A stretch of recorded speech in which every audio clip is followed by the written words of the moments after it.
నాకు లేదండి, మీకేంటి ప్రాబ్లము? లేదు సార్, పిల్లలకు చాలా ప్రాబ్లం అవుతుంది సార్ రేపు అన్నాడు. నా పిల్లలకు కదా ప్రాబ్లం, నీకేంటి ప్రాబ్లం? నేను చెప్తున్నాను నాకు కులం లేదని, నువ్వు జనరల్ అని రాయి అక్కడ అన్నాను. సరే సార్ మీ ఇష్టం అన్నాడు, రాశాడు. ప్రతిఘటించడం నేర్చుకోవాలి. తల ఒగ్గేంత వరకు ఈ సిస్టమ్ అనేది అలాగే తల వంచు. అలాగని చెప్పి నేను ఇప్పుడు మైక్ పట్టుకొని మీరెవ్వరు కూడా అందరూ ఇలాగే చేయండి అని నేను చెప్పను. అది మీ వ్యక్తిగత చాయిస్.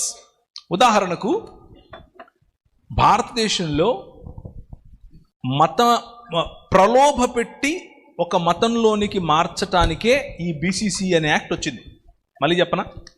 ప్రలోభ పెట్టి ఒక మతంలోని ఉంచటానికి ఈ రాజ్యాంగంలో ఉన్నటువంటి ఈ సవరణ జరిగింది. అంటే హిందువుగా నువ్వు ఉంటేనే నీకు ఎస్సీ ఎస్టీ రిజర్వేషన్